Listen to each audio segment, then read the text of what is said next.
স্বাগত জানাচ্ছি মনোজমিন ল্যাবের সঙ্গে আছে হুমায়ুন কবির মাসুদ। আমার সামনে যারা কথা বলছেন তারা মূলত ইবতেদায়ী মাদ্রাসার শিক্ষক এবং দীর্ঘদিন ধরে তারা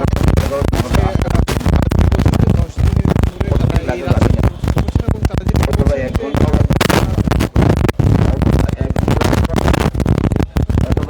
তারা যে বিষয়টি বলছেন যে দাবি যে ইবতেদায়ী মাদ্রাসার শিক্ষককে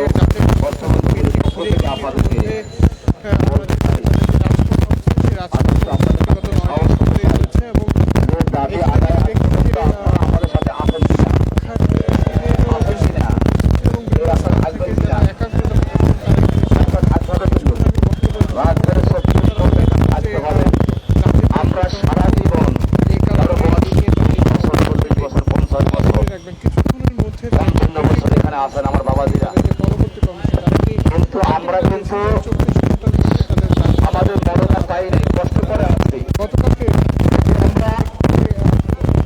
আর অল্প সময় অল্প কয়েকটা সময় সাবেক রকেট করে আমরা কষ্ট করতে পারি ইনশাআল্লাহ আশা করি। সেটিও লক্ষ্য করা গিয়েছে আমাদের এবং তাদের অবস্থানটি এখন আমাদের দাবি আদায় হবে। সড়কে অবস্থান হচ্ছে অনেকে এখানে বিশ্রামের জন্য আমাদের সাথে থাকতে হবে। ছোট ছোট বিছানায় নেতারা এখানে এসে উপস্থিত হয়েছেন এবং এখন যেটা দেখছি যে তাদের যে অবস্থান শিক্ষকের অবস্থান রয়েছে এবং শিক্ষিকা সহ অন্যান্য যাদের দাবি যে তাদেরকে জাতীয়করণ করতে হবে, অর্থাৎ তারা যেটা বলছেন যে তাদের যে শিক্ষা জীবনের প্রথম দিকে শিক্ষা ব্যবস্থায় ইবতেদায়ীদের ভূমিকা থাকে সেটি নিশ্চিত করতে হবে। কিছুক্ষণের মধ্যে তারা একটা আনুষ্ঠানিক তাদের যে বক্তব্য সেই বক্তব্যটি পুনরুক্তি